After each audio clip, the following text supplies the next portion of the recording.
Existe una forma de poder que no se anuncia. No eleva la voz. No impone órdenes. No necesita ser reconocida para operar. Mientras muchos creen que la influencia nace de lo que se dice, lo que realmente mueve a las personas ocurre antes de cualquier palabra. En gestos mínimos. En silencios precisos. En presencias que no buscan permiso. Lo inquietante no es que este poder exista. Es que actúa todos los días, frente a todos. Y casi nadie sabe cuándo lo está ejerciendo, ni cuándo está siendo afectado por él. La mayoría de las personas asocia el poder con la acción visible, con la decisión explícita, con la capacidad de dirigir, corregir o imponer. Esa asociación es comprensible, pero profundamente incompleta. En los entornos sociales reales, el poder más estable no se manifiesta de forma directa. No interrumpe. No confronta. No necesita justificarse. Se instala antes del intercambio verbal. En la forma en que una presencia ocupa el espacio. En cómo el entorno se ajusta sin que nadie lo solicite. Existe una ilusión ampliamente aceptada, la creencia de que la influencia depende de la intención consciente. De hablar con claridad. De persuadir. De argumentar mejor. Pero el sistema social no se organiza a partir de explicaciones. Se organiza a partir de lecturas implícitas.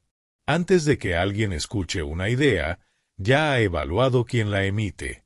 Antes de que una opinión sea considerada, la presencia que la sostiene ya ha sido clasificada.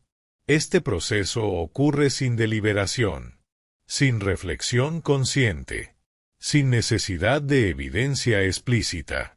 El cerebro humano está diseñado para detectar estabilidad, coherencia y posición incluso en ausencia de palabras.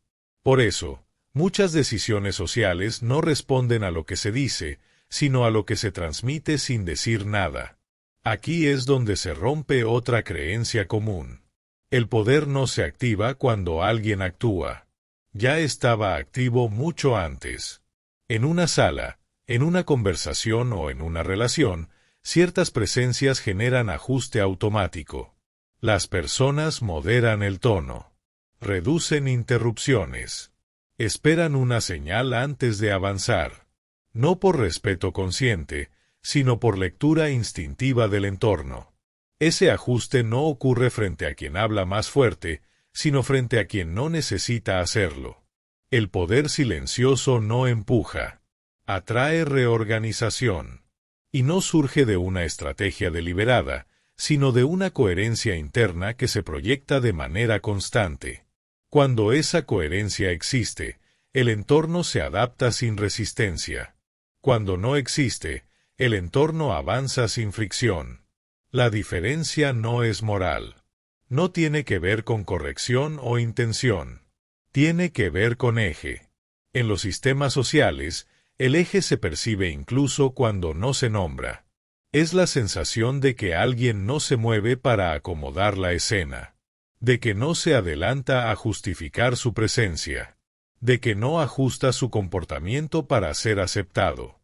Esa estabilidad genera una forma de influencia que no necesita imponerse. Lo interesante es que este tipo de poder no se siente desde dentro como poder. Se siente como normalidad, como neutralidad, como simple presencia. Por eso pasa desapercibido. Mientras unos creen que están influyendo porque hablan, otros influyen porque permanecen. Mientras unos intentan convencer, otros configuran el marco sin esfuerzo visible.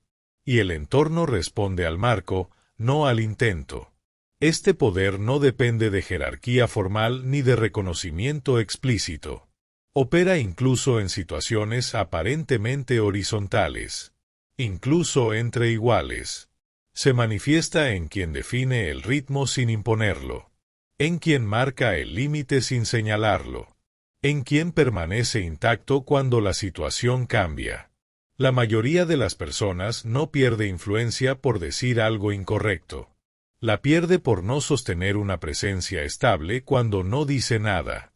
Y esa pérdida ocurre sin conflicto, sin rechazo, sin advertencia, solo como una reorganización silenciosa del entorno. Aquí comienza una comprensión más incómoda. El poder más determinante no se ejerce hacia afuera. Se proyecta desde adentro, incluso cuando nadie está mirando. Y una vez que se percibe, ya está operando. Detenerse aquí no es casual. Porque entender este punto es necesario antes de observar cómo ese poder se manifiesta, se acumula y transforma las dinámicas cotidianas sin que casi nadie lo note. El mecanismo que sostiene este poder no se construye con intención explícita. Se activa de forma automática. En cada interacción cotidiana, el sistema social evalúa microseñales antes de que aparezca el contenido verbal. Postura. Nivel de autocorrección. Nada de esto se procesa de manera consciente. Pero todo es registrado. Cuando una persona entra en una situación sin ajustar su presencia para encajar, el entorno lo percibe como estabilidad. No como rigidez. Como previsibilidad interna. Esa previsibilidad genera algo fundamental, reduce la necesidad de prueba. En cambio, cuando la presencia se modifica constantemente en función del contexto, el sistema social permanece en estado de evaluación. No encuentra un punto fijo. No detecta eje. Y donde no hay eje, no hay referencia. El poder silencioso se manifiesta en detalles mínimos. En quien no acelera cuando otros lo hacen. En quien no se justifica cuando hay una pausa incómoda. En quien no llena el silencio por reflejo. El silencio, en estos casos, no es vacío. Es contención. En una conversación, algunas personas generan un efecto particular. Cuando hablan, no elevan el tono. Cuando callan, no desaparecen. Su presencia sigue ocupando espacio psicológico incluso sin acción visible. Ese efecto no depende del carisma ni de la simpatía.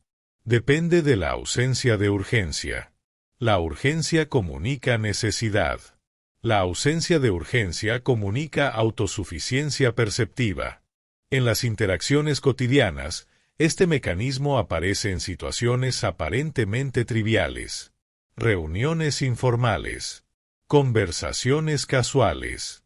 Momentos de desacuerdo leve. Cuando surge una diferencia implícita, algunas presencias se adelantan a suavizarla. Otras simplemente la sostienen sin tensión añadida. El entorno responde de manera distinta a cada una. No castiga a quien se ajusta. Simplemente deja de calibrarse en función de él. En cambio, frente a quien no se mueve internamente, el sistema se regula. Las interrupciones disminuyen. Las decisiones se ralentizan. La atención se concentra. No por respeto consciente, sino por lectura instintiva de consistencia. Este poder no se ejerce empujando a los demás. Se ejerce no siendo empujable. No es dominación. Es estabilidad no negociada. Por eso resulta tan difícil de identificar. Desde dentro, no se siente como influencia. Se siente como quietud. Desde fuera, reorganiza la dinámica completa. Y cuanto más cotidiano es el contexto, más evidente se vuelve el efecto. Porque no depende de escenarios formales. Opera incluso cuando nadie intenta ejercer poder. Aquí el mecanismo empieza a revelar su alcance real. No necesita imponerse para operar. Solo necesita mantenerse constante. Pero esa constancia tiene un costo interno que casi nunca se nombra. Y es ahí donde el efecto acumulativo comienza a generar tensión silenciosa en quien observa, incluso sin saber todavía por qué. Con el paso del tiempo, este poder silencioso no solo se manifiesta, se acumula. Cada interacción refuerza una lectura previa. Cada microajuste confirmado se integra en la percepción colectiva. El sistema social no olvida la estabilidad. La incorpora. Por eso, Cuando una presencia se mantiene firme sin imponerse, el entorno empieza a anticiparla. Se ajusta antes de que ocurra cualquier acción. Modera el tono. Calcula el momento. No porque exista temor, sino porque existe referencia. Aquí aparece una diferencia clave. La influencia verbal necesita repetirse. El poder silencioso no. Una vez establecido, opera incluso en ausencia. Las personas comienzan a consultar sin saber por qué, a esperar una reacción antes de avanzar, a medir el espacio con mayor cuidado. Todo esto ocurre sin acuerdos explícitos, sin conversaciones internas. Es un fenómeno de percepción acumulada. Pero este proceso genera un conflicto interno en quien lo observa desde fuera, porque contradice la narrativa aprendida sobre cómo funciona la influencia. Se espera que el poder sea visible, que se exprese, que se afirme. Cuando no lo hace, la mente intenta explicarlo como coincidencia, contexto o personalidad ajena. Mientras tanto, el efecto continúa. Este poder silencioso no busca protagonismo. Por eso no genera resistencia directa. Y donde no hay resistencia, la influencia se vuelve profunda. El conflicto aparece cuando alguien intenta replicar el efecto desde la superficie, imitando silencios, reduciendo palabras, simulando calma. Pero el entorno no responde a la forma, sino a la coherencia. Sin eje interno, el silencio se vuelve vacío. La quietud se vuelve ausencia. La pausa se vuelve inseguridad. Ahí se revela la tensión más incómoda. El poder silencioso no se actúa, se sostiene. Para quien no lo posee de forma natural, observarlo genera una sensación ambigua. No hay agresión que rechazar. No hay argumento que refutar. Solo una presencia que no se mueve. Y frente a lo que no se mueve, el sistema social se adapta o se desplaza. Ese desplazamiento no siempre favorece a quien observa. Muchas veces lo deja fuera del eje decisorio. No excluido. Simplemente no considerado. Esta es la parte más difícil de aceptar. La influencia más efectiva no compite. Reordena. Y cuando se comprende esto, aparece una pregunta silenciosa que no tiene respuesta inmediata. Si el poder no se ejerce hablando ni actuando, ¿en qué momento exacto se construye? Esa pregunta no busca una técnica. Busca una comprensión más profunda. Porque el verdadero impacto de este poder no está en cómo afecta a los demás, sino en lo que exige internamente a quien lo sostiene. Y esa exigencia es donde todo se vuelve más denso.